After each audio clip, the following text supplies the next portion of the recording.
Diasco Foot, miroir du football de la diaspora congolaise.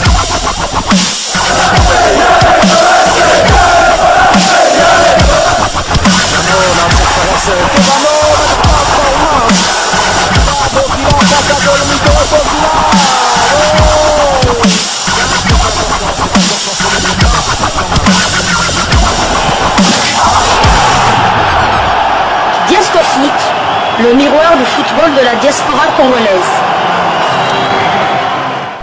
Vous êtes sur Diasco Foot, le miroir du football de la diaspora congolaise. Diasco Foot vous dit bonjour, tout le plaisir est pour nous de vous retrouver, mais surtout de savoir que vous êtes nombreux en train de suivre votre chaîne YouTube dédiée uniquement aux footballeurs de la diaspora congolaise. Time is up, c'est l'heure de partager avec vous quelques news que nous avons pu récolter pour vous concernant certains de nos internationaux ou des binationaux qui peuvent demain, pourquoi pas, venir renforcer la tanière des léopards de la République démocratique du Congo. Alors pour le numéro d'aujourd'hui, nous allons le débuter en Grèce où se jouaient les demi-finales allées de la Coupe de Grèce. L'AEK Athènes qui recevait l'Olympiakos l'a battu sur le score de 3-0. Cédric Bakambu, l'international congolais, n'avait pas été titularisé pour ce match. Il est entré en jeu à la 66e minute. Malheureusement, c'est une lourde défaite concédée par l'attaquant international congolais sur le terrain de l'AEK Athènes, espérant que lors du match retour remonté, il faudra remonter en tout cas les 3 buts et ce ne sera pas du tout facile. Alors Cédric Bakambu, depuis qu'il est à l'Olympiakos, en tout cas, il évolue plutôt bien. Il a 1243 minutes en termes de temps de jeu sur le 1980 possible. Il a participé à 21 de 22 matchs de son équipe. Il a à son actif 10 buts inscrits et une passe décisive. Alors prochain rendez-vous pour l'Olympiakos et Cédric Bakambu, ce sera pour le compte de la 22e journée de la Super League grecque et la réception du club de Panathinaikos. Ce match est prévu le 13 février 2023 sous le coup de 20h heure de Kinshasa. Après cette piètre performance lors des demi-finales de la Coupe de Grèce, ils doivent maintenant peut-être beaucoup plus batailler pour essayer de gagner une place européenne pour cette saison. On sait que cette équipe de l'Olympiakos très clairement peut viser les titres en Grèce, mais ce ne sera pas facile puisque le club n'est pas encore sur le podium jusque-là. Alors nous allons poursuivre avec ces quelques informations que nous avons pu récolter pour vous. Nous allons quitter la Grèce pour aller cette fois du côté de la France pour parler une fois de plus de la Coupe de France où ce qui a continué en tout cas hier où le club cher à l'international congolais Gédéon Kalulu Lorient jouait contre le Racing Club de Lens de Victor Makengo qui venait tout fraîchement en tout cas d'être recruté par le Racing Club de Lens. Revenu en fin de match, le FC Lorient est éliminé par le Racing Club de Lens au tir au but. Le FC Lorient n'ira pas plus loin en Coupe de France.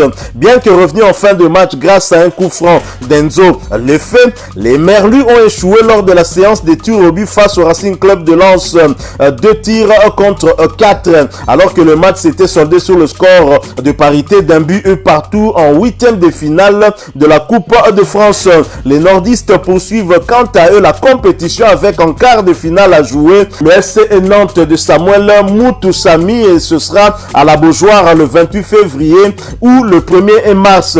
Enzo Lefebvre est passé du chaud en tout cas au froid en l'espace de 10 minutes. Son équipe et ses supporters aussi, auteur du but de l'égalisation d'un but partout qui a fait chavirer le stade à la 84e minute. Le milieu de terrain lorientais a ensuite mal lancé ses partenaires en frappant sur la transversale lors de la séance des tirs au but face en tout cas au gardien de but du Lensois. Et cela en tout cas je l'ai dit, je l'ai rappelé pour le compte de ces 8e de finale de la Coupe de France. Alors c'est vrai que Lorient est éliminé. Lors de ce match on avait deux Congolais en tout cas, l'un international et l'autre qui peut demain pourquoi pas porter les couleurs de la République démocratique du Congo. Il s'agit de Victor Makengo qui nous venait de l'Italie dans l'équipe de l'Udinese qui a été transféré au cours de ce mercato hivernale qui a été titularisé alors que du côté des Merlus, Gédéon Kaloulou n'avait pas été titulaire. Il a néanmoins fait son entrée en jeu. Alors l'objectif pour Nantes, le Racing Club de Lens de Victor Makengo qui joue quand même les premiers rôles en Ligue 1 avec l'Olympique de Marseille et le Paris Saint-Germain, c'est clair que c'était un objectif d'aller jusqu'au bout dans cette compétition qui avait été remportée l'année dernière par le Football Club de Nantes et l'adversaire justement en quart de finale du Racing Club de Lens, Nantes de Samuel Moutoussamy. C'est vrai que les Saints et Or qui sont solides mentalement, ils ont réussi un sans faute, sublimé d'un arrêt de Jean-Louis Léka face à Koné pour s'offrir le dernier billet pour les quarts de finale. Les Lensois vont affronter en tout cas le FC Nantes à la Beaujoire, le tenant du titre, un adversaire qui n'effraie pas le portier lensois qui a déclaré après la rencontre c'est un objectif d'aller gagner la coupe. Il faudrait qu'il soit contredit par l'international congolais Samuel Moutoussamy et qui aura certainement envie avec ses coéquipiers et leur entraîneur Antoine Camboiré de récidiver en tout cas l'exploit de la saison dernière. Lens 3e de Ligue 1, l'équipe de Franck Hayes ne cache plus ses ambitions cette saison. Libéré du poids que peut constituer la bataille pour le maintien, Lorient qui occupe la 7e place au championnat français de première division aussi espérait pimenter sa fin de saison avec la magie de la coupe. Malheureusement pour eux, c'était en tout cas une mauvaise entame pour les Lorientains, mais les Merlus ont carrément mal démarré ce 8e de finale à l'inverse de leurs adversaires qui ont logiquement pris les devants grâce à l'ancien Angevin Angelo Fulgini, buteur pour sa première titularisation sous ses nouvelles couleurs. 1-0, nous sommes là à la 21e minute. Après une entame fébrile, les Merlus ont réussi par séquence à faire déjouer l'équipe de Franck Hayes à l'image d'un penalty oublié pour une faute de Yongwa à la 41e minute.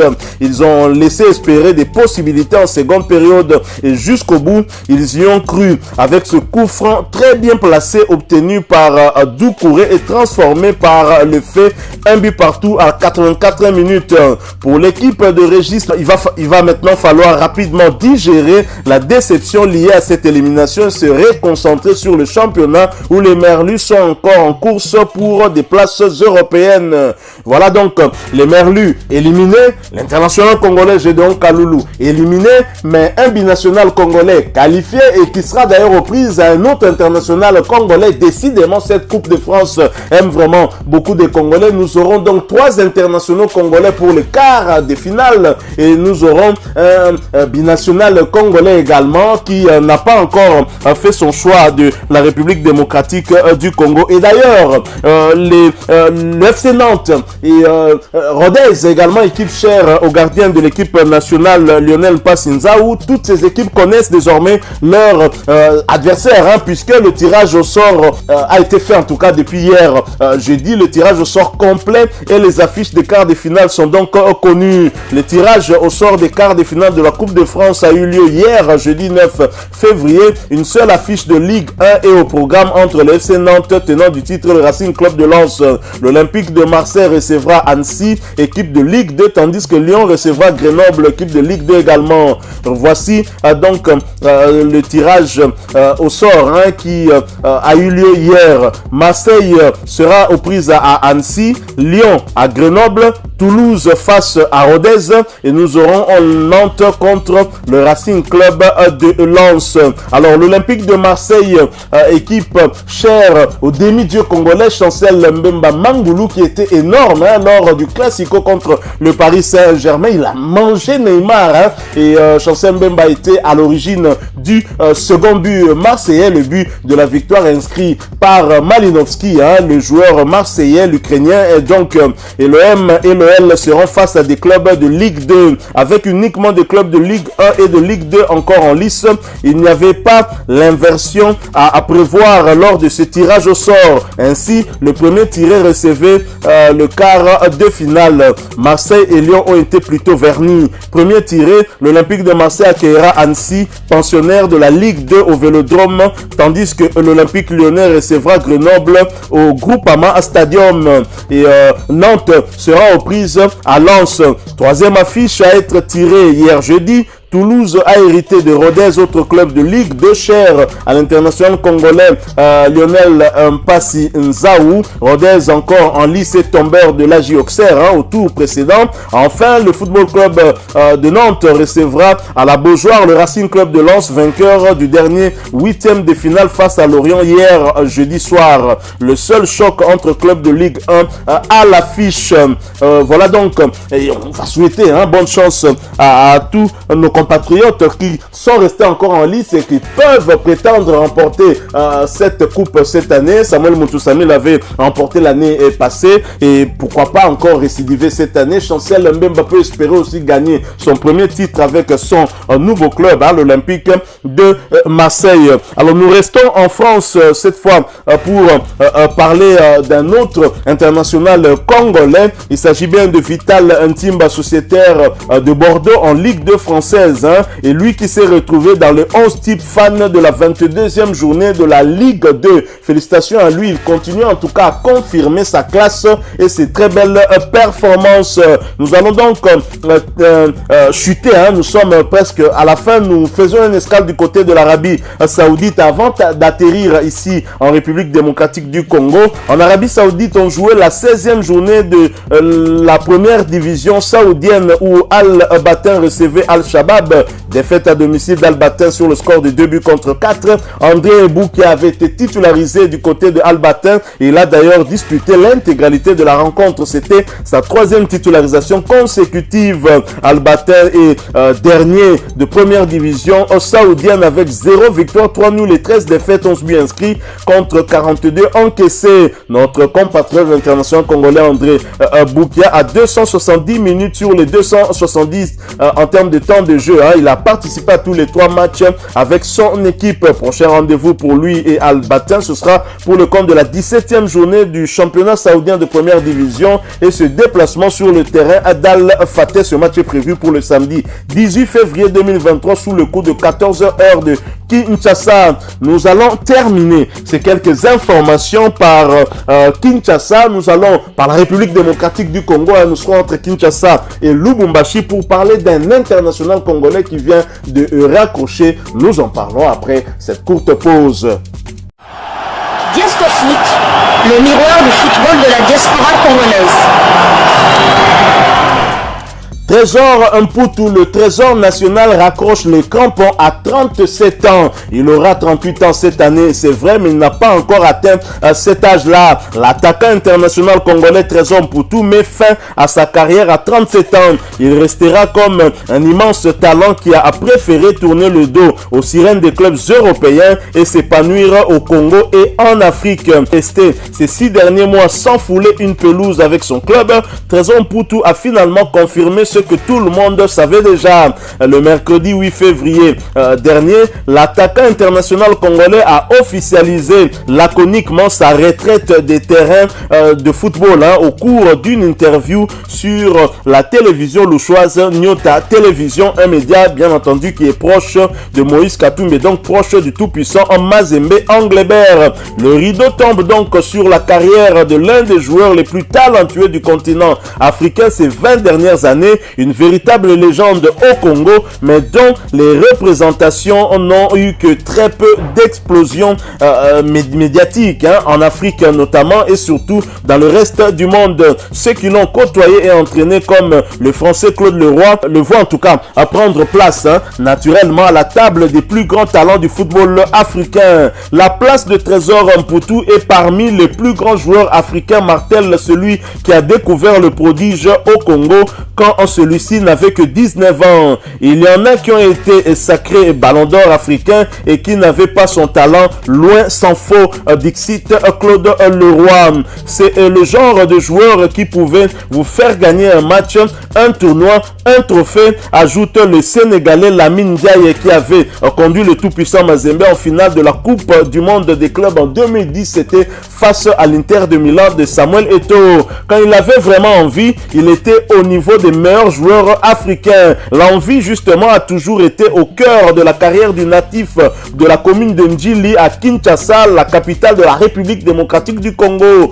Son talent aurait pu faire le bonheur de plusieurs grands clubs européens. Arsenal et Arsène Wenger ont été ainsi à deux doigts de voir Mputu enfiler la tunique de Gunners. Mais l'éternel numéro 8 n'a jamais eu envie de quitter le nid des corbeaux de tout-puissant Mazembe. Parce qu'à Lubumbashi, il était un dieu vivant. Parce que son président et Papa Moïse Katumbi ne lui refusaient rien du tout. L'argent, les voitures et son avion pour aller faire des fêtes à Kinshasa de temps en temps. Trésor pouvait jouer dans pas mal de grandes équipes en Europe, regrette Lamine Ndiaye. Il avait toutes les qualités pour s'imposer partout. Trésor, c'est aussi un parfait exemple. La liste non exhaustive des équipes qui se sont intéressées au talent du joueur est long comme le bras, on va dire, des clubs anglais tels que Blackburn, Hull City ou encore Tottenham, des clubs français tels que Nantes, l'Olympique de Marseille également, et même en Grèce, l'Olympiakos. En Tunisie, le CS Sfaxien, l'Espérance sportive de Tunis, le club africain, l'Étoile sportive du Sahel était également intéressé, alors qu'en Turquie, il y avait Galatasaray ou encore au niveau du Golfe Persique. Aucun n'a été capable en tout cas d'attirer Trésor Mputu, qui n'aura eu en définitive qu'une seule expérience à l'étranger, 3 saisons dans le club angolais de Kabushkop avant de revenir à la maison. La trajectoire de Trésor, c'est celle dont je rêve pour des milliers et des milliers de jeunes footballeurs africains, confie Claude Leroy. Faire le choix de rester dans son pays parce qu'on le traitait bien, parce qu'il y a des conditions économiques plus que dignes, et qu'il voyait en tout cas, il ne voyait pas d'intérêt de pouvoir s'expatrier. C'est pour cela que je me bats depuis si longtemps, un professionnalisme à l'africaine adapté aux réalités africaines qui permettrait à des milliers et des milliers de jeunes footballeurs de vivre de leur talent et de leur passion sans avoir besoin de prendre des pirogues ou de traverser le désert pour aller chercher l'Eldorado ailleurs. Un bon footballeur peut réussir en Afrique, mais il faut un président comme Moïse Katumbi. Il faut un grand club comme le tout-puissant Mazembe à marteler Claude Leroy. Avec la formation de Lubumbashi, Trésor Mputu gagnera 2 Ligues des champions de la CAF en 2009 et 2010, une Coupe de la Confédération africaine en 2017, 2 Super Coupes d'Afrique et le titre de meilleur joueur évoluant sur le continent en 2009. Avec l'équipe nationale, l'aventure ne sera pas aussi belle. 54 sélections, 14 buts à la clé, 4 cannes, mais tout le monde s'en doutait en tout cas. Le meilleur buteur de l'histoire de la Coupe d'Afrique des clubs avec 41 réalisations avait donné depuis longtemps son cœur et son talent au tout-puissant Mazembe. Des regrets, oui, on peut avoir des regrets, mais est-ce que lui-même le concerné a des regrets? Je ne pense pas. Trésor Mputu était traité comme un prince auprès de Moïse Katumbi, mais on aurait bien voulu voir Trésor Mputu évoluer aussi à l'étranger pour montrer en tout cas à la face du monde que les talents venus tout droit des terrains zélotiques peuvent éclore et faire le bonheur de beaucoup de clubs. C'est le cas aujourd'hui de Chancel Mbemba Amangoulou, le demi-dieu congolais qui fait en tout cas les beaux jours de l'Olympique de Marseille. Avant cela, il était à Porto, à Newcastle et même à Anderlecht en Belgique, le premier club qu'il a accueilli en Europe. Et donc je crois que Trésor Mputu, oui, c'est certes, il a fait ce choix de rester au tout-puissant Mazembe. Est-ce qu'on peut dire qu'il a une carrière beaucoup plus réalisante que celle d'un joueur comme Dieu merci Mbokani? Pas sûr, c'est vrai qu'en Afrique, Trésor Mputu est placé parmi les grands, mais je rappelle quand même que le meilleur buteur chez les Léopards, ça reste Dieu merci Mbokani. On ne fait pas de comparaison, ce ne sont pas des joueurs de même acabit, même si Trésor Mputu est arrivé aussi au tout-puissant Mazembe à jouer comme avant-centre. Il a été d'ailleurs placé à ce poste-là par Santos Mutubi, la légende vivante de la République démocratique du Congo. Trésor Mputu raccroche quasiment il a 37 ans, on va dire, mais il doit avoir 38 ans cette année, de même que Dieu merci Mbokani, de même que Cristiano Ronaldo, qui continue en tout cas à jouer. C'est vrai que ces derniers mois du côté du tout-puissant Mazembe, c'était compliqué pour lui. J'aurais peut-être pensé que Trésor Mputu serait peut-être tenté de changer de club ici en République démocratique du Congo. Pourquoi pas jouer à l'ASV Club, son club de cœur, puisqu'il est fanatique de l'Est de l'SV Club, c'est pas moi qui le dis, hein, s'il est devenu fanatique du tout-puissant Mazembe, c'est certainement après avoir fréquenté ce club, mais lui, en tout cas, depuis son enfance, son club de choix, en tout cas, c'était l'SV Club.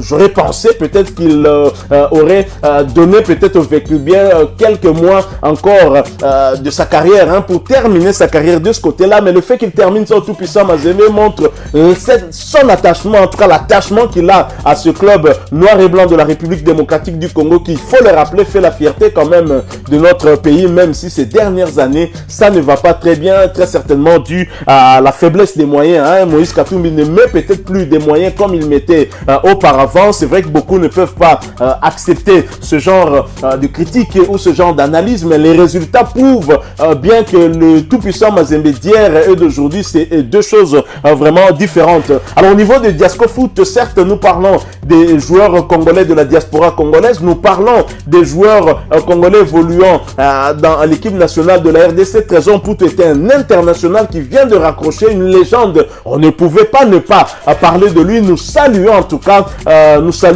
la carrière de cette légende de la République démocratique du Congo, ancien capitaine chez les Léopards, qui nous a en tout cas gratifié de beaucoup de choses. Il a eu à remporter d'ailleurs aussi le championnat d'Afrique des Nations, la toute première édition qui a eu lieu du côté de la Côte d'Ivoire. Il était extraordinaire, rappelez-vous, lors de cette finale, et ce supporter ghanéen qui entre dans les pelouses pour remettre le drapeau ghanéen à Trésor Mputu, comme pour dire que à toi seul, en tout cas, tu as mangé toute l'équipe ghanéenne et tu mérites même de devenir ghanéen. Une image que je ne vais pas en tout cas oublier. Et Trésor Mputu, la fierté congolaise, la fierté africaine, en tout cas, nous allons revenir avec force et détails sur cette carrière immense. Nous allons préparer dans notre rédaction, en tout cas, un sujet sur Trésor Mputu, exceptionnellement, en tout cas, dans votre chaîne YouTube Diasco Foot. Même si nous sommes le miroir du football de la diaspora congolaise, nous allons faire exception pour parler de ce talent immense de la République démocratique du Congo qui vient de raccrocher, et un talent en tout cas qui nous inspire beaucoup de choses. Nous en parlerons dans un sujet beaucoup plus élaboré. Voilà, nous sommes arrivés à la fin de ce sujet. Si vous l'avez aimé, n'hésitez pas à nous laisser un maximum de j'aime. N'hésitez pas non plus à partager avec nous votre opinion. Si vous en avez une par rapport au sujet que nous venons de vous proposer, laissez-la nous à travers un commentaire. Abonnez-vous si vous êtes nouveau ou ancien, que vous ne vous êtes pas encore abonné sur cette chaîne Diasco Foot, parce que nous sommes le miroir du football de la diaspora congolaise. Et n'oubliez pas qu'en vous abonnant apparaîtra une petite cloche de notification. Cliquez dessus pour ne plus rien manquer des prochaines vidéos que nous allons vous proposer. Encore une fois, merci à vous, avec espoir de vous retrouver très bientôt avec un autre sujet d'actualité. En attendant, portez-vous bien et Diasco Foot vous dit au revoir.